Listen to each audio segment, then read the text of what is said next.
Bom, pessoal, há mais ou menos 13,5 bilhões de anos atrás, a Terra começou a passar por um período de resfriamento em sua evolução.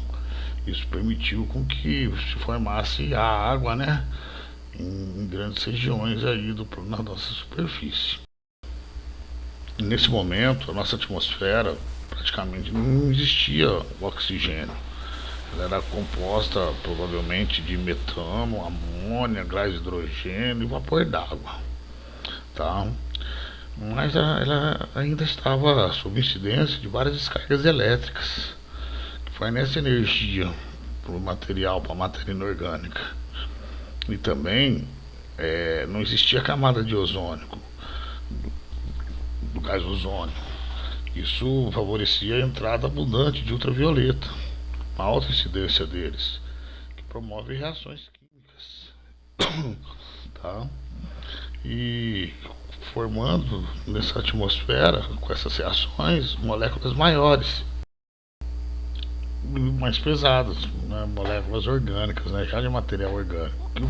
E essas moléculas maiores provavelmente se precipitavam com a chuva e começaram a povoar, vamos dizer assim, os oceanos, que se tornaram, vamos dizer assim, um lugar muito fértil para o desenvolvimento da vida. É uma sopa de matéria, provavelmente com muitas reações químicas, favorecer o desenvolvimento da vida. Também tem a condição de que no interior da Terra existiam fontes termais, né, que liberavam alguns elementos, que a combinação de tudo isso formaram os coacervados, que são agrupamentos de moléculas orgânicas, só que eles ainda não têm vida. São apenas moléculas orgânicas que conseguem se organizar e de alguma forma trocar substância entre ele e o exterior.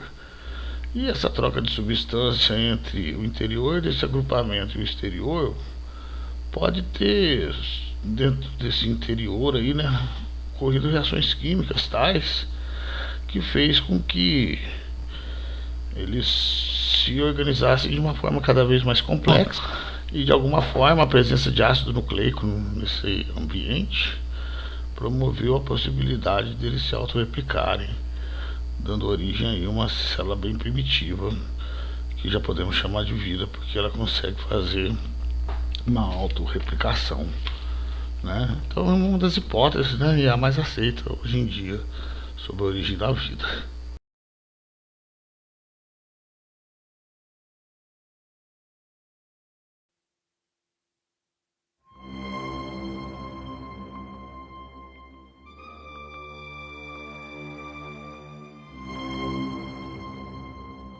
O planeta Terra existe há cerca de 4,5 bilhões de anos.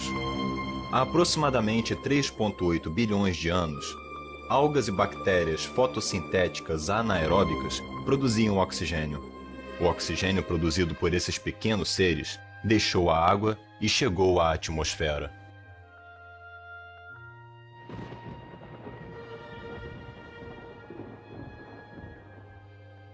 Com o passar do tempo, o oxigênio, aqui representado pelas pequenas esferas azuis, difundiu-se por todo o planeta.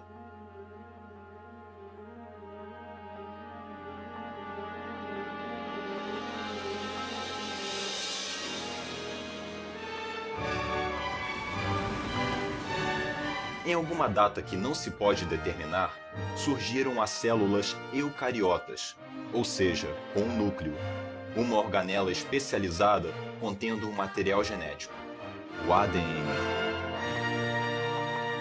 Estas células não eram capazes de utilizar o oxigênio, eram anaeróbicas.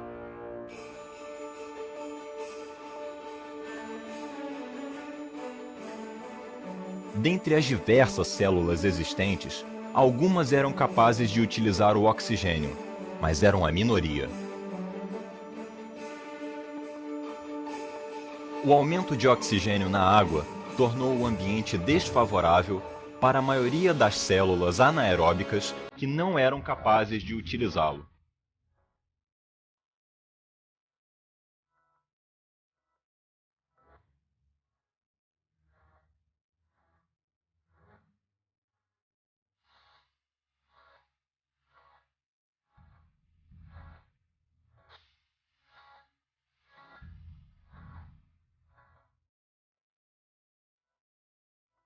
Há evidências sugerindo que num determinado momento, as células que utilizavam oxigênio invadiram as anaeróbicas.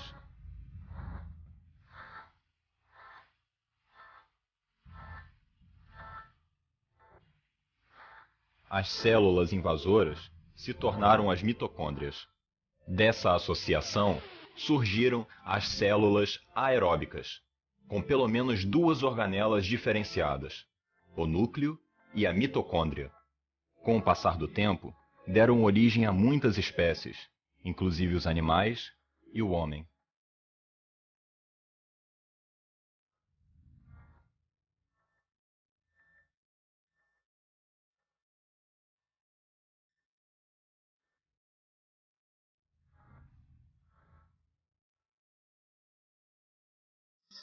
Agora, podemos adentrar no assunto célula. Sim, essas que conhecemos nos dias de hoje.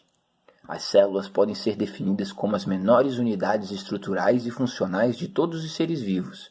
Essas estruturas são vivas, ou seja, são seres vivos. Stanley Miller e Harold Urey, em 1953, mostraram que a atmosfera que imaginavam que a Terra antiga tinha poderia criar as moléculas que os seres vivos usam. De lá para cá, sabemos que as mesmas moléculas que nós temos são formadas o tempo todo no universo e podem ser encontradas em meteoritos. E o passo que faltava para entender como a vida surgiu aqui pode vir de uma das hipóteses mais interessantes propostas pelo geólogo Michael Russell, como Nick Lane conta em The Vital Question. No fundo do mar, a quilômetros de profundidade, temos fontes hidrotermais como a Cidade Perdida, descoberta ainda em 2000 no Oceano Atlântico. Essas fontes soltam água alcalina, que foi aquecida no manto da Terra e sai cheia de minérios dissolvidos. Enquanto a água quente se mistura com a água do mar, o que estava dissolvido nela se precipita e forma chaminés, cheias de bolhas ricas em enxofre e ferro. E conforme a água quente passa por dentro dessas bolhas, libera o gás carbônico e hidrogênio que podem reagir com o ferro e o enxofre, produzindo metano e moléculas orgânicas como as nossas. Essas condições são ótimas para produzir energia ou as membranas das células, como todos os organismos fazem, e em condições que devem ocorrer em vários outros planetas pelo universo, e quem sabe em luas como Titã de Saturno e Europa de Júpiter, o que da vida ser criada melhor. Quando fazemos uma árvore da vida da mesma forma que comparamos as palavras entre as línguas, encontramos na origem dela organismos que vivem em fontes termais como a Cidade Perdida, e que usam justamente metano e hidrogênio como fonte de energia. E visitando essas fontes oceânicas, temos encontrado justamente os organismos que precisamos para entender a árvore da vida. Assim como a matéria se organiza espontaneamente em um sol, se organizou em moléculas e se organizou como vida. Dos unicelulares, a única célula constitui todo o corpo do espécime. Em seres multicelulares, são necessárias várias células atuando de modo conjunto para que o corpo seja formado. O homem é um exemplo de organismo multicelular, e as bactérias são exemplos de seres unicelulares. Calcula-se que o corpo humano seja formado por aproximadamente 10 trilhões de células que trabalham de maneira integrada. O ser humano é feito de milhões de células eucarióticas. Se observarmos uma célula cuidadosamente, percebemos que a célula eucariótica possui citoplasma e uma membrana celular.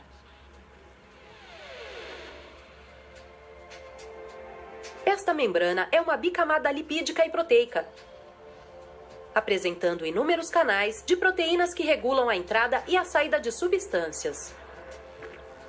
Observamos também algumas outras organelas dentro dela, mergulhadas no citoplasma.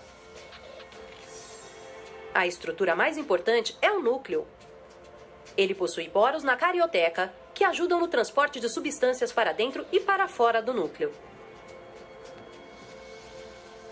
Dentro do núcleo, observamos uma estrutura de cor escura, o nucleolo, e longos filamentos que são as fibras de cromatina. Outra organela importante é o RE, retículo endoplasmático, que é visto como uma rede de membrana em torno do núcleo. O RE realiza o transporte de substâncias. Há dois tipos de RE. Um tipo é liso e o outro é granuloso, devido à presença de ribossomos aderidos. Vamos compreender a importância da mitocôndria. Elas são em forma de salsichas e têm dupla camada de membrana. A camada externa é lisa, mas a camada interna tem pregas chamadas cristas. As enzimas mitocondriais convertem as moléculas de glicose em ATP, que é chamado de forma biológica de energia. Assim, a mitocôndria age como uma casa de força para toda a célula.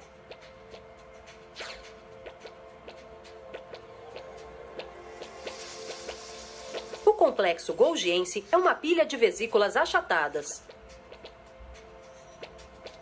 Essas vesículas liberadas pelo complexo golgiense podem ser os lisossomos, que contêm enzimas digestivas.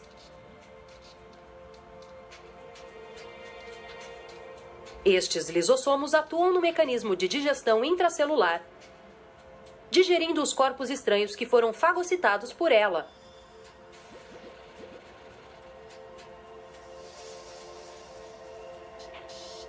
Os centríolos são vistos junto ao núcleo.